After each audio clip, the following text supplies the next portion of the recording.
Evet sevgili dostlar, yine bir Almanya'da yaşam programıyla beraber birlikteyiz. Bugünkü konumuz çok beklenen bir konuydu. Uzun zamandır takipçilerimizin beklediği bir konuydu. Blue Card hakkında, Blue Card iş vizesi hakkında bütün detayları Abdullah Canlı kardeşimle beraber anlatacağız inşallah.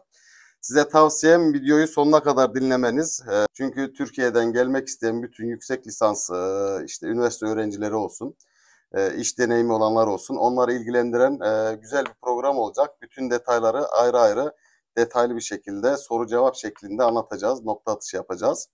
Videoyu kaçırmayın, sonuna kadar izleyin. Birazdan başlıyoruz. Bizde kalın.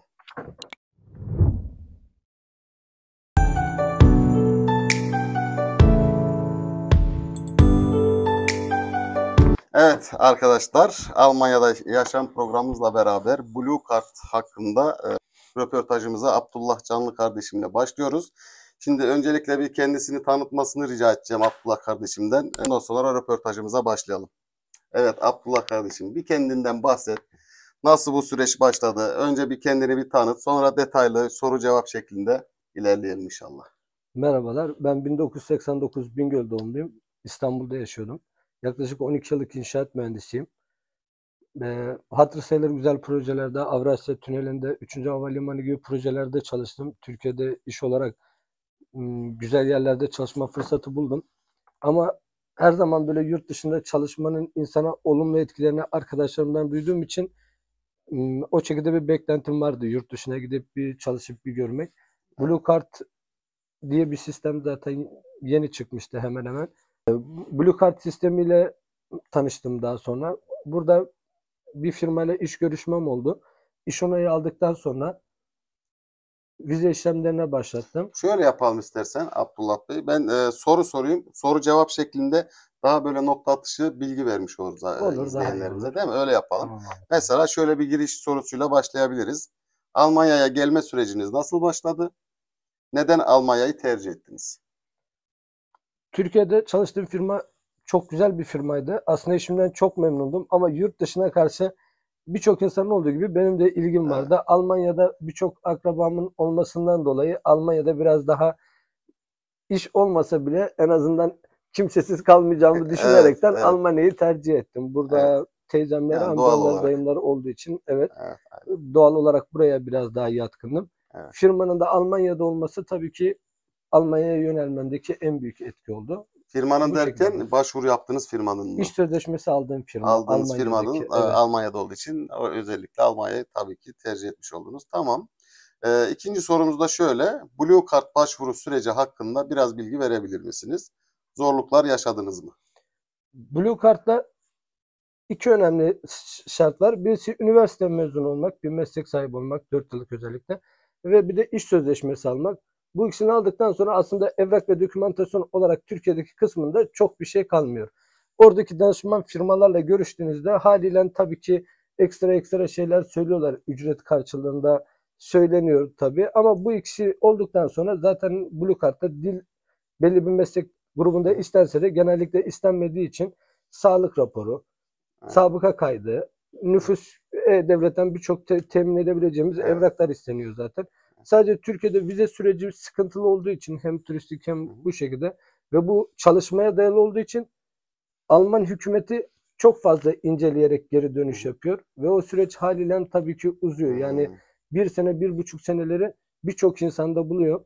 Bunu Evet, birçok insan Türkiye'de olumsuzluk olarak algılasa da aslında işin prosedürü bu şekilde ilerliyor. Yaklaşık 1,5 sene evet. sürüyor. Bu sorularımın arasında yok da bunu ben kendim sormak istiyorum. Şu an aklıma geldi. Bu Almanya'daki firmayı siz kendiniz araştırarak mı buldunuz yoksa birisinin tavsiyesiyle mi yoksa internetten mi? Nasıl Benimki birisinin tavsiyesiyle oldu. tavsiyesiyle Evet, Almanya'daki bu firmayı bulup başvuru yaptınız? evet. Onlar bana iş sözleşmesi gönderdi.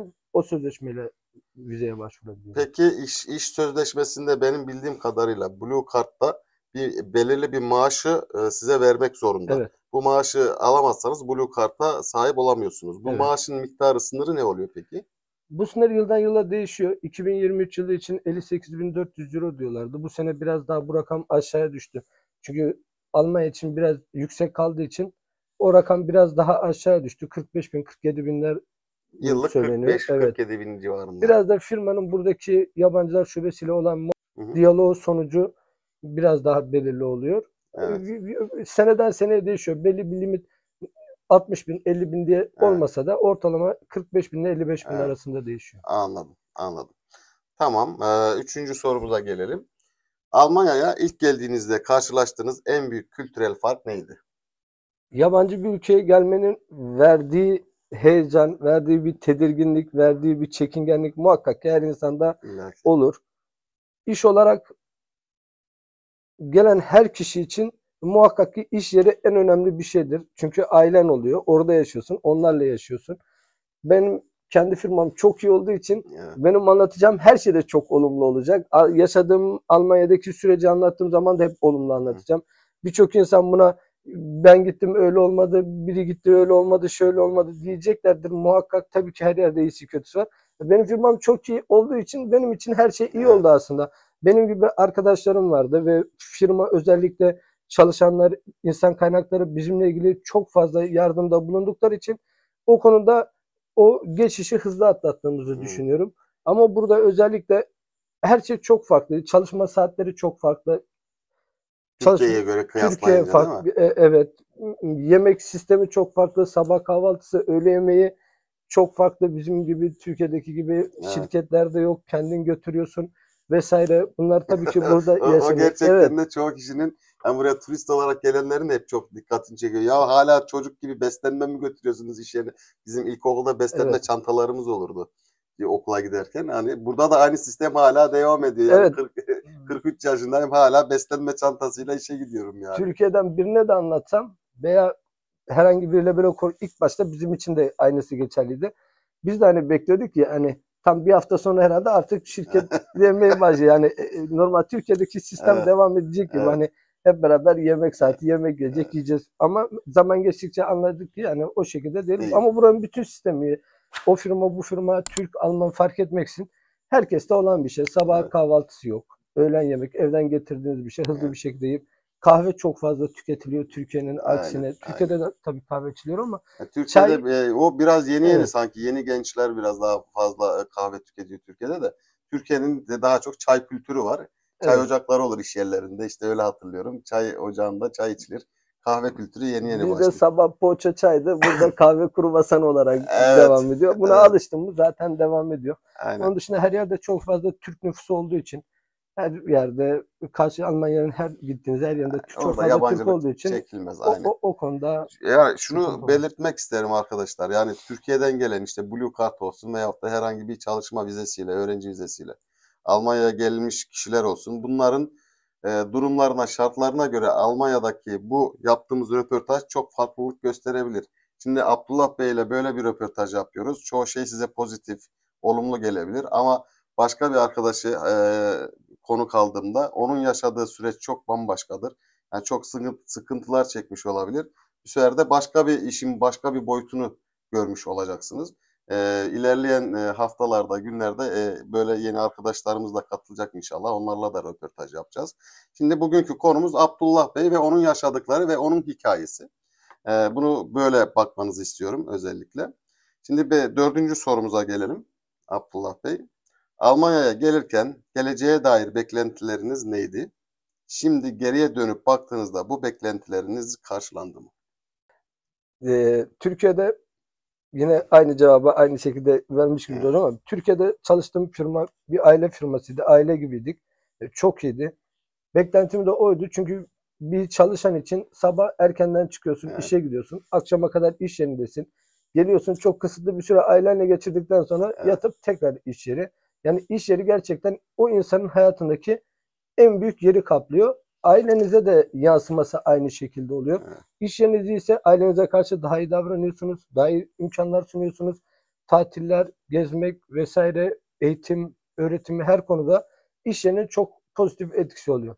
Buraya geldiğimde ilk başta zaten ailemi getirmemiştim. Burayı görmek, yaşantıyı görmek, adaptasyonu daha hızlı yaşayabilmek için ailemi getirmemiştim. Buradaki firman o konuda çok yardımcı oldu. Tanıdığım insanlar, dediğim gibi akrabalarım vardı. Hepsi çok fazla yardım oldu. Sizin gibi Evet. tanıdığım abiler çok fazla Evet. yardım oldu. Evet. Tabii ki o süreci biraz hızlı atlattım. Yani burada geleceğe dair beklentilerden kasıt şu da olabilir. Yani şimdi Türkiye'deki eğitim şartlarıyla sizin şu an çocuklarınızın Almanya'daki eğitim şartları farklı olacaktır illaki.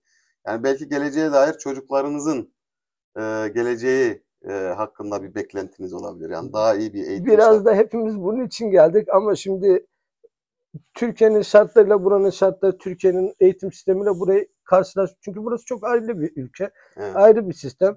Bu sistemi alıp zaten Türkiye'ye götürüp uygulama şansımız olmayacak. Veya evet, Türkiye'yi de buraya getirip uygulama şansımız aynen. olmayacak.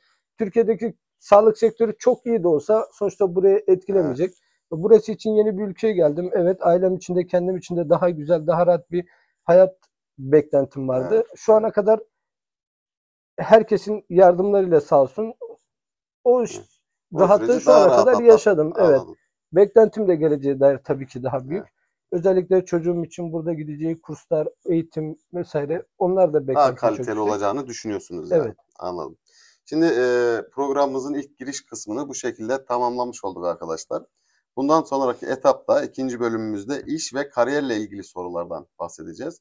Şimdi ufak bir VTR gireceğim. Sakın ayrılmayın bizden. 31 saniyelik bir VTR. Bir Alman arkadaşımızın size bir mesajı var. Türklere bir mesajı var. Onu bir dinleyelim. Hemen tekrar ikinci bölüme başlıyoruz arkadaşlar. Evet arkadaşlar. Kim demiş Almanlar Türkleri sevmiyor diye. Bakın sizi Alman arkadaşımla tanıştırıyorum. Size bir mesajı olacak. Marcel, was ist deine Nachricht? Hallo zusammen. Selam arkadaşlar. Ben Marcel. Almanya'ya gelmek istiyorsanız gelmeden önce Almanca öğrenin. Abone olun, like yapmayı unutmayın. Seni seviyorum. Sizi seviyorum. İyi akşamlar. Evet arkadaşlar şimdi programımızın ikinci etabına başlıyoruz. Sorularımız iş ve kariyerle ilgili sorular olacak. Şimdi Abdullah Bey ilk sorumuz şöyle olacak. Almanya'daki inşaat mühendisliği sektörü Türkiye'dekiyle nasıl farklılıklar gösteriyor? Yani şu bir inşaat mühendisi olarak Türkiye'deki inşaat sektörüyle Almanya'daki inşaat sektörünün arasındaki farklar nelerdir? Çalışma prensibi olur, çalışma şartları olabilir. İşte inşaatta kullanılan malzemelerin kaliteleri olabilir vesaire vesaire. Bu konuda Türkiye'de iş gücü maliyeti şu anda yüksek derecelerde ama iş gücü Türkiye'de bulunduğu için malzeme biraz daha seçici oluyor Türkiye'de. Malzeme kullanımında herkes biraz daha böyle kaçmak zorunda kalıyor. Daha düşüğe çekmek zorunda kalıyor. Biz okuldayken bize hep derlerdi mühendisliğin 3E kuralı var. Ekonomi, estetik, emniyet. Evet. Yani bunları sağlayabilecek şekilde en ekonomiyi çok fazla kurcalıyoruz Türkiye'deyken mecburen. Burada onun aksine iş gücü Evet. maalesef bulunmuyor. Evet. Böyle söyleyince çok inandırıcı gelmese de Evet, öyle ama geldiğimizde biz işin de gördük. Evet. gerçekten de öyle. İş gücü gerçekten bulunmuyor. Aksine malzeme oran yaptığımızda çok daha uygun fiyat ve çok daha iyisini temin edebiliyorsun burada. Evet. Haliyle burada iş yaparken malzemeden kaçmamak bir çalışan için çok iyi bir avantaj. Evet. Çünkü her makineye ulaşabiliyorsun. İşini kolaylaştıracak birçok standartlara Birçok ulaşabiliyorsun. ekipmanlar mevcut. Evet. Bir arkadaşınızın iş yerine gidiyorsunuz. Gördüğünüz bir makine işinizi kolaylaştıracaksa alıp hemen kullanabiliyorsunuz. Evet. Burada ama çalışacak işçiyi burada bulmak zor oluyor. Burada Haliyle iş gücü sıkıntısı var ya. genel olarak. Türkiye'deyken tam tersi iş gücü olup malzemenin sıkıntı olması oradaki bakış açısını değiştiriyor. Buradaki bakış açısını bu şekilde değiştiriyor. Türkiye'deki iş mühendislik olarak ve çalışan olarak buraya göre çok daha kaliteli olduğunu düşünüyorum. Evet. Dediğim gibi çok fazla firmada çalıştım, çok fazla iş yerinde çalıştım, çok fazla kişiyle çalıştım. Hem yönetici kadrosu olarak hem teknik personel hem çalışan işçi kısmıyla ilgili Hı hı. söylüyorum. Bizim orada gerçekten iş kalitemiz çok yüksek Evet. ama o malzemeye ulaşım çok zor. Evet. Bizim ustamız aslında bunun daha iyi yapılacağını onunla çok çok daha iyi biliyor ama Evet. ona ulaşamıyor. Doğru. Buradaki adam ona ulaşabildiği için o yüzden genellikle diyoruz ya Almanlar bir kere yapıyor, bir ömürlük Evet. yapıyor. Doğru. Alman bir ömür yapıyorsa Türk yapsa 3 ömürlük yapar aslında ama yapar, o doğru. malzemeyle biz yapmıyoruz. Aynen. Hemen bir ara soru sormak istiyorum. Şu anki Almanya'daki çalıştığınız şirkette hangi pozisyonda çalışıyorsunuz veya şu an yaptığınız iş nedir? İnternet kablosu döşüyoruz sokaklara. Hı hı. Saha mühendisi olarak çalışıyorum firmamda. Yaklaşık 2 yılım oluyor. Hı hı. Aynı firmada aynı şekilde çalışıyorum. Değişik şantiyelerinde çalıştım. Evet. Ne şu internet İnternet kablosu kablosu. düşüyorsunuz? Fiber optik. Anladım. Evet. Tamam. Evet, devam edelim. Almanya'daki ilk işiniz nasıl geçti? Uyarlanma sürecinde hangi zorluklarla karşılaştınız? Az önce sanki bu soruyu sormuş gibi oldum ama. Ben aslında değindim. İlk Evet. işim buydu. Zaten tek bu işte Evet. çalıştım. Firmamdan da memnun olduğum için hiç Hı. değişiklik düşünmemiştim. Tamam. O zaman bu soruya geçelim hemen. Alman iş kültürü ve çalışma ortamı Türkiye'dekinden farklı mı? Neler dikkat çekiyor? Genel olarak insanların burada Türkiye'deki ekonomik şartlar, her şey oraya çekiyoruz ama Türkiye'deki ekonomik şartlardan dolayı firma para kazanabilmek için haliyle daha fazla iş yapmak istiyor ve herkesin çabası da o doğrultuda oluyor. Ama burada ekonomik kaygı orası kadar yüksek olmadığı için Evet. haliyle burada işin kalitesi, Evet. işin daha düzenli gitmesi, daha yavaş da olsa daha düzenli gitmesi, daha Çalışma kurallı saatleri gitmesi, diyebiliriz. çalışma saatleri, Burada yani inşaat günleri, sektöründe de yani ben evet. tamam inşaat sektöründe çalışmıyorum ama en azından gözlemleyebiliyorum. İnşaatlar sanki memur gibi sabah örnek veriyorum 8'de başlıyoruz. Akşam 4-5 dedim mi paydos yapıp eve gidiyorlar. Evet, Türkiye'de biraz böyle bir yağmur şey olsa bulamazsın. çalışılmıyor. Biraz tabii ki Evet. şantiyesine durumuna, aciliyetine göre değişmekle beraber Evet. biraz soğuk olsa çalışılmıyor. Değil mi? Resmi tatillerde çalışılmıyor. O Cumartesi, yüzden pazar uzun birçok sürüyor yerde burada işler, çalışılmıyor. O projeler. yüzden çok uzun sürüyor. Aynen. Ama bizde her gün, her hava Yani koşullarında Türkiye'de hemen bir çalışılabiliyor haftada bir maalesef. köprü dikerler şöyle ufak bir Evet. yol üst geçit dikerler yani. Evet, devam edelim. Blue Card avantajlarını iş hayatınızda hissettiniz mi? Size kapı açan özel fırsatlar oldu mu? Blue Card sadece iş olarak değil, Almanya'daki yaşamım olarak söylüyorum. İlk geldiğimde bu vizenin tam olarak ne olduğunu, bana ne getireceğini bilmiyordum. Çevremdekilerin de birçoğu bilmiyordu aslında. Ama yaşadıkça herhangi bir resmi kuruma gittiğimizde bize yapılan uygulamanın pozitif etkisini çok fazla gördüm. Ehliyetimi aldığım zaman da, herhangi bir bankada hesap açtığım zaman da, herhangi bir alışveriş yapmak istediğim zaman, bir telefon almak istediğim zaman ve benzeri ve oturum almak istediğim zaman, belediyeye Evet. gitsem, herhangi bir yere gitsem, Çalışma Bakanlığı'na gitsem, nereye gitsem Hı hı. her zaman Blue Card'la gelmenin o avantajını, o kartı yaşadım. orada o insanların ses tonundan o Blue Card'la geldi yani Evet. onu duydum, onu hissettim. Yani böyle Evet. gerçekten fiziksel bir kart var mı yani Blue Evet. Card? Gerçekten ben Evet. yani sistemin prosedürün adı Blue Card sanıyordum ya. Varsa gösterebilir miyiz izleyicilerimize? Merak edenler olabilir. Evet sayın seyirciler. Bu şimdi Abdullah arkadaşımızın Blue Card oluyor. Blue Card diye Evet, geçiyor. Bu Blue oturum Card, kartı aslında. Oturum kartı ama Bir yerde yazıyor mu Blue evet. Card diye? Aa evet yazıyor. Evet bunu göstereceğim. Göstermek isterdim ama şeyden kişisel verileri korumadan dolayı daha teşhis tutuyoruz. Gösteremeyeceğim ama ben kendim şu an gördüm. Burada Blue Card EU diye yazıyor arkadaşlar. İşte kanun maddesi, İnternette paragraflar zaten falan da yazıyor. yazdığında bu kimliğin fotoğraf ve bilgiler Aynen olmadan internete ismi yazdığınız çıkıyor. zaman Blue Card diye orada da Oraya da görebilirsiniz. götürün. Evet. Aynen şu şekilde uzaktan göstersem de görünmez zaten. Şöyle bir Blue Card var arkadaşımızın. Evet. Durumu Blue Card'ın avantajlarından bahsetmişken ben bir şey geçenlerde haberlerde gördüm Alman haberlerinde. Bu Blue Card sahibi olanlar belli bir tarihten sonra anne veya babalarını da getirme hakları oluyormuş. Doğru mu? Normalde Blue Card'a başvurduğunuz zaman direkt ailenizle beraber eşiniz ve çocuklarınız birinci derece akraba için direkt yanınızda getirebiliyorsunuz. Tamam. 31 Mart 2024'te çıkan yasadan sonra anneniz, babanız, kaynananız ve kayınbabanız, eşinizin Arkadaşlar ailesi de burası dahil çok olmak önemli. üzere Hemen parantez içinde tekrarlamasını isteyeceğim Abdullah kardeşimle. Bu kısmı tekrarlayalım. 31 Mart 2024 tarihinden sonra gelenler için anne, baba, kaynana ve kayınbaba.